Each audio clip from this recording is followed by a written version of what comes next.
Hello and welcome back to another episode of Geek with Glasses Live. On today's video we are going to do a product unboxing for the iPhone 5. I went ahead and picked up a black version to replace my aging, if you want to say that, my aging iPhone 4S, which is going to default to my wife. And I just got back from standing in line, got a copy of the phone, and wanted to do a quick unboxing. This is actually going to be the first in a series of videos comparing the iPhone 5 to the iPhone 4S. We're going to do some speed comparison, camera test comparison. Definitely going to talk about the new Earpods once I get them in my ears and use them for a little bit. But I definitely want to see whether or not this A6 processor is truly twice as fast as the A5 processor that comes in the iPhone 4S. So let's take a look. Standard fare box, right? Black box, a little bit taller than the old boxes. Got the iPhone 5 badging on the side, photo on the front, Apple logos on the top and bottom, and just phone literature. I picked up the 16 gig model. I don't store a lot of movies or music on my phone, so I've never needed more than a 16 gig. So let's take a look at what we get in the box. I'm assuming it's going to be very similar to every other phone. Unfortunately, the kind gentleman at the AT&T store went ahead and took off my protective coating, so I don't get the luxury of doing that. But we pull out the phone. I'm going to go ahead and set that aside for just one moment and see how we get things in the box. So there we have it. We have our charging cube, like normal, our AC cube that will plug into the wall, which I will or will not use, I'm not sure. We have our new lightning cable, which, as we all know, these things are going to make millions for Apple. But here we got the new lightning cable. Here's the end. I do like it, how small it is. Hopefully my camera will focus. There we go. Nice and small. Makes the cable less bulky. You know, it's just, you know, a little bit smaller than the actual USB cable on the other end, so it's not as wide and as bulky as the old one. There's the lightning cable. Got the new Earpods. Now the new Earpods, I do like the fact that they give you a carrying case for them. I was not expecting this inside the box until I saw some of the videos online. I was expecting them to just be wound up and stuck in the box just like the old ones with a little piece of plastic over it. The fact that they actually give you a carrying case for these is pretty sweet. I like that. So go ahead and toss that aside. You know, you got the nice little clear, and you know, everybody who's watched any of the keynotes, you know, they claim that these direct the sound into your ear a little better. I've read a couple of the teardown videos, and basically they're just saying they're earbuds with a new shape. But we'll see. You know, I'm assuming they're not probably going to be the greatest of quality, but hopefully they'll be a little bit better quality. So there you have the right-hand side. Get my camera to focus here, and zooming. Let's go. Focus in. There we go. So you've got a little opening, a port here.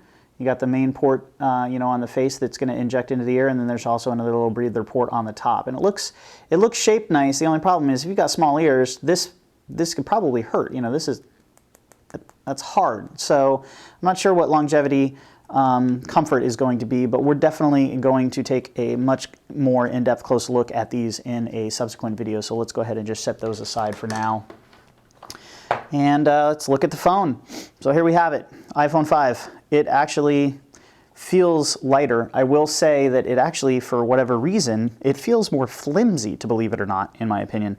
The metal on the iPhone 4 and the 4S was a little bit heavier, and it just feels, I know that it's not plastic, but it feels plasticky in my hand. This is first impression. I have not touched the phone. I purposefully did not pick up the phone while I was in the store having it upgraded and activated so that I could do this video, but I will say it's comfortable. You know, it actually is, like they said, it's very comfortable in the hand.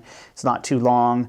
You know, I'm going to be able to reach everything with my thumb. It's not too big, but I will say, looking at this up close, it is beautiful. I do truly, truly love the design element of the phone. The backing is nice. This is actually not as slick as I was expecting it to be.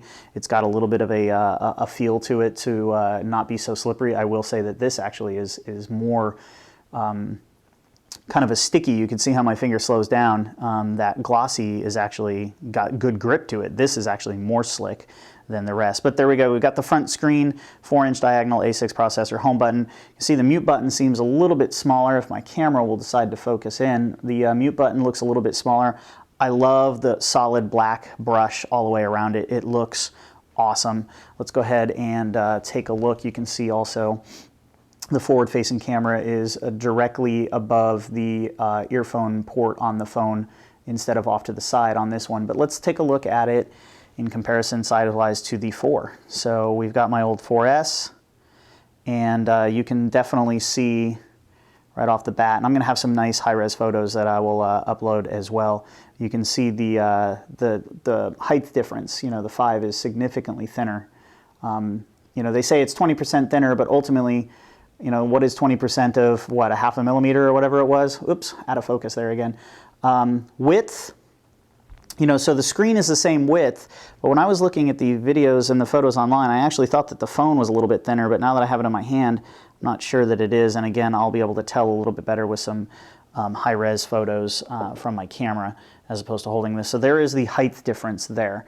That's how much you gain on the height to get your extra half-inch screen. I really wish my camera would do some focusing. That would be amazing right about now. There we go. So there's your height difference on the phone. You can see the back. You got the little port for the microphone for the FaceTime mic. And there we have it. There's a quick unboxing of the iPhone 5. I don't want to ramble too much on this video. I'm going to do tons of rambling when I do some of the comparison videos. One last thing to take note is the new smaller SIM slot on the iPhone 5 versus the 4 and the 4S. But there you have it. Stay tuned for upcoming videos. I'm going to be doing some full in-depth reviews, specifically some speed comparisons to see how much faster the A6 processor actually is compared to the A5 in the existing 4 and 4S. And thanks for watching. We'll see you in the next video, and stay tuned. As always, follow us on Facebook, facebook.com/geekwithglasses, Twitter, twitter.com/geekwithglasses, and you can find me on geekwithglasses.net. Thanks for watching, and we'll see you in the next video very soon. Bye-bye.